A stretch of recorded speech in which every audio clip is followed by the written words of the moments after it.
Miss হবে না আপনার পছন্দের টিভি শো। দেখুন জি5 অ্যাপে একদম ফ্রি। রেহানকে সামলান রেহান, তার ফল কিন্তু ভালো হবে না। এতটা খারাপ হবে যে আপনি কল্পনা করতেও পাচ্ছেন না। আপনি কি আমাদের হুমকি দিচ্ছেন? হ্যাঁ, হুমকি দিচ্ছি।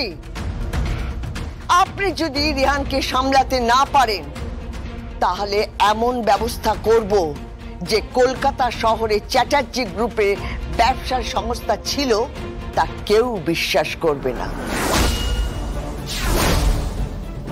জাস্ট ধুয়ে মুছে শেষ করে দেব। কথাটা মাথায় রাখবেন। বিজনেস লাটে উঠিয়ে দেব, লাল বাতি জ্বালিয়ে দেব, সমস্ত হসপিটালের সামনে বিক্ষোভ হবে, বিক্ষোভ। বুঝতে পেরেছেন? পলিটিক্যাল ভাবে একবার যদি আমি আপনার পেছনে লেগে যাই আপনি তো শেষ।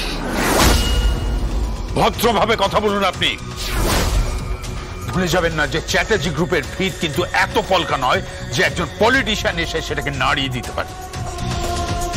আমারও শহরে একটা নাম রয়েছে। থ্রেট করবেন না আমাকে, একদম থ্রেট করবেন না। আপনি আমাকে চ্যালেঞ্জ করছেন? আমাকে চ্যালেঞ্জ করছেন? আপনি দেখবেন ওই পামেলা দেবের কেসে আপনাকে কেমন ফাঁসিয়ে দেব। ভদ্রভাবে কথা বলুন, ভদ্রভাবে কথা বলুন গায়ত্রী দেবী। আপনি আমাকে থ্রেট করছেন? কি ভেবেছেন কি আপনি? কি ভেবেছেন? আপনার যা খুশি তাই করুন। আমিও দেখছি যে আমার ক্ষমতা বেশি না আপনার ক্ষমতা বেশি। প্লিজ একটু শান্ত হও। ওনাকে শান্ত হতে বলো, শান্তভাবে কথা বলতে বলো। উনি আগুন নিয়ে খেলছে, আর যে আগুনের নাম হলো গায়ত্রী রায়। ওনাকে শান্তভাবে কথা বলতে বলো।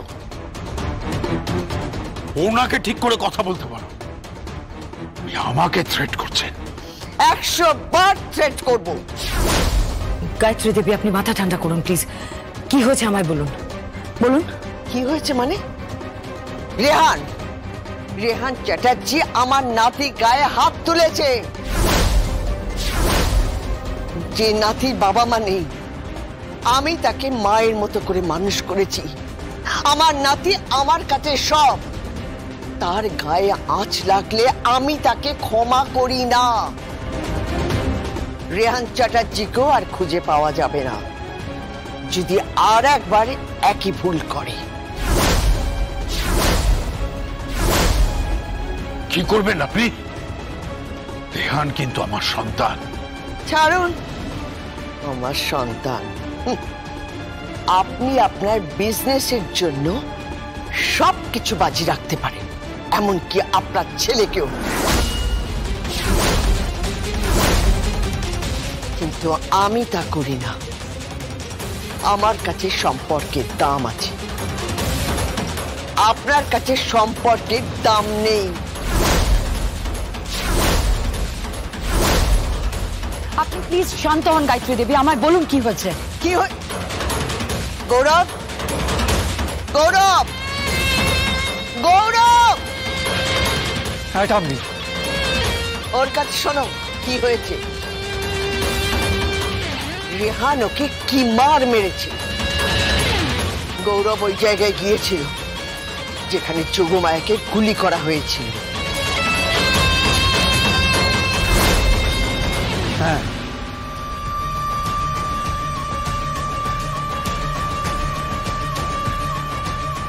এইখানটা তোর স্পষ্ট মনে আছে?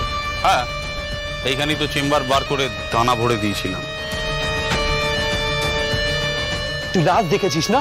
বডি পড়তে দেখেছিস না? তুই মেরে দাও ওকে, উড়িয়ে দাও ওকে।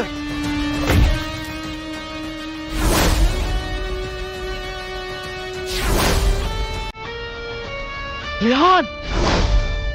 হ্যাঁ, আমি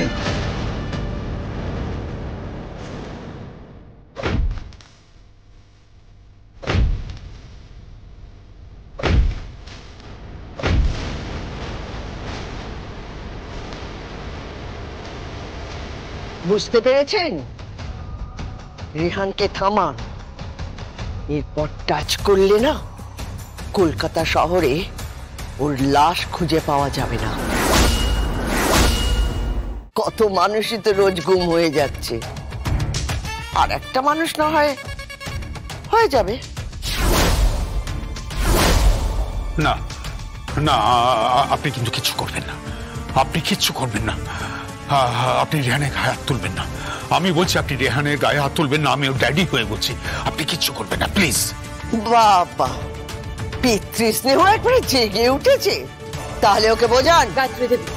গায়ত্রী দেবী, আপনি প্লিজ এইসব কথা বলবেন না। আমি কথা দিচ্ছি, আমি রুদ্রানী চ্যাটার্জি কথা দিচ্ছি, আমি আমার ভাইয়ের সাথে কথা বলবো, আমি রেহানের সাথে কথা বলবো, আমি ওকে বোঝাবো, আমি ওকে সামলাবো। বাট প্লিজ এগুলো বলবেন না।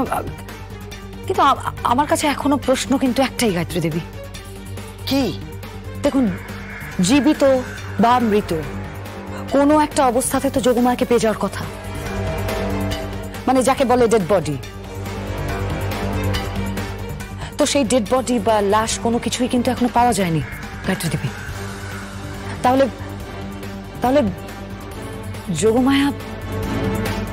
এই দেখুন, এই দেখুন, ফোন আসছে। ওই একই নাম্বার থেকে ফোন করছে, বারবার বারবার ফোন আসছে।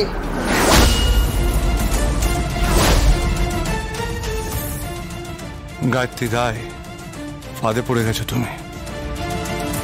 তোমার নাতি এর মধ্যে ইনভলভ, সেটা আমি জেনে গেছি।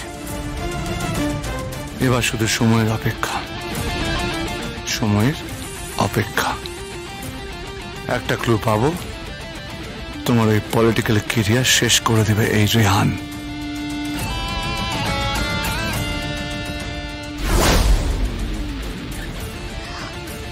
কেটে দিল, দেখুন ফোনটা আবার কেটে দিল।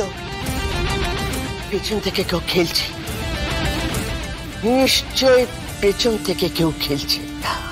আপনারা কেন বুঝতে পারছেন না? আপনারা বিপদে আছেন, আমি বিপদে আছি। তৃতীয় কোনো ব্যক্তি নজর রাখছে আমাদের উপরে। তৃতীয় ব্যক্তিটি কে?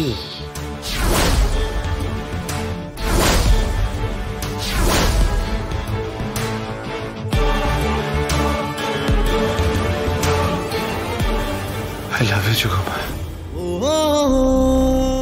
I love you.